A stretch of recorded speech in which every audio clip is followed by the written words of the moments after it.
My perspective about Tak Bai is something that like wounded history. That is the ongoing conflict. We got several incidents about violence, the state violence, and it becomes the wounded history. On October 25, 2004, Thai security forces suppressed a large protest by Muslims in the town of Tak Bai by rounding up 1,300 protesters, stacking them on top of each other face down in military trucks and transporting them to camps in Pattani province 5 hours away. 78 people had suffocated or were crushed to death, and several others were shot dead while protesting outside a police station for the release of detainees. Known across Thailand's troubled south as the Tak Bai Massacre, the incident would become another symbol of state impunity against the country's Malay Muslims. We got several incidents about violence, the state violence, and it becomes the wounded history. The soldier or security unit never and ever get punished, especially on Tak Bai massacre. Muslims make up Thailand's second largest religious group, and Malay Muslims make up to 85% of the local population in the deep south, Satun, Yala, Pattani and Narathiwat provinces neighbouring Malaysia.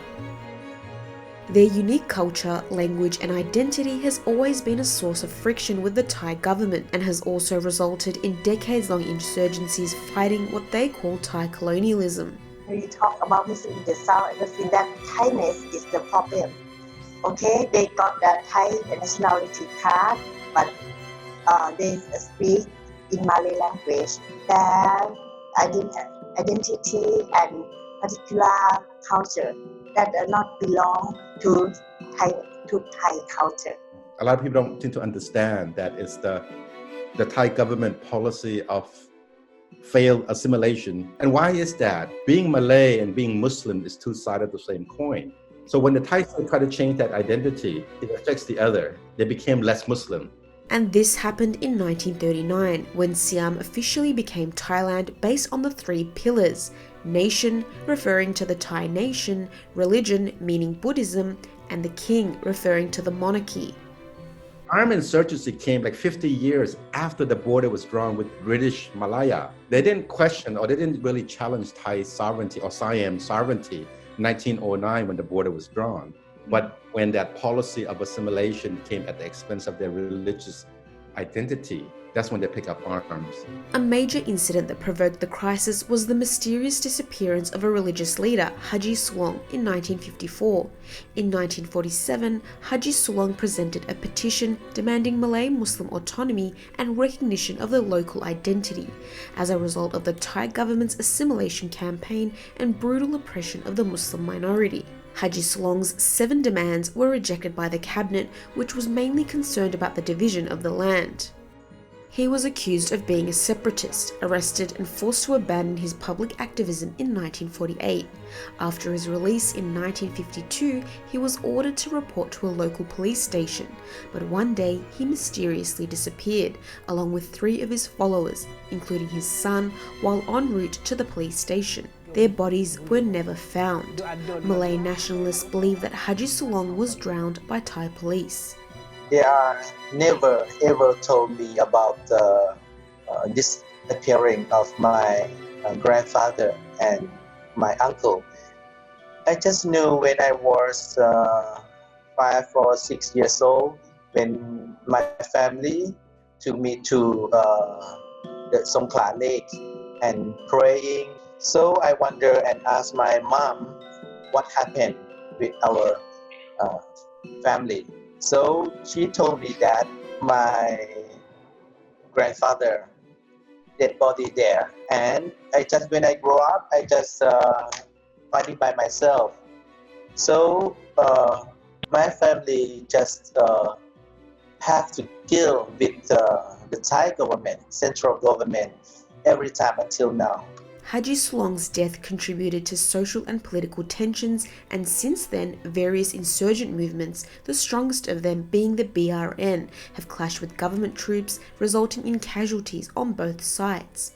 It's an ethno-nationalist movement. This is a second wave of full armed conflict, actually. The first wave started in the 60s, early 60s, and ended around late 80s, early 90s. They sealed the border, put several districts under curfew, mobilized a huge number of troops. Human Rights Watch says successive governments in Thailand have dismissed the root causes of the grievances of Malay Muslims, specifically a lack of accountability for the government's human rights abuses in the region, in response to the insurgency. Then there's the economic and political marginalization and measures such as putting Muslim students on watch lists. Discrimination is not obvious, but it's in everyday life.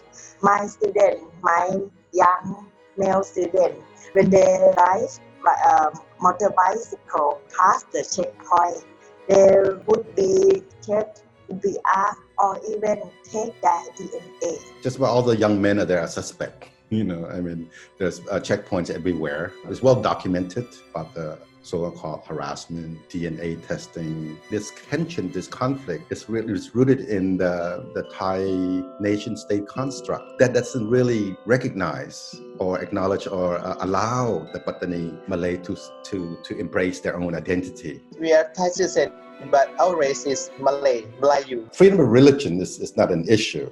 It's not a problem. It's about the narrative. Historical, cultural identity narrative is not being included in the state constructed narrative. Thai national heroes are not their heroes. They have their own history. The Malay have their own heroes, and usually it's the people who stood up against the Siamese. It's people like Haji Sulong, for example. That's not included in the Thai narrative. We could talk about expanding the narrative. Autonomy doesn't have to be about administrative reform. It could be about greater cultural space.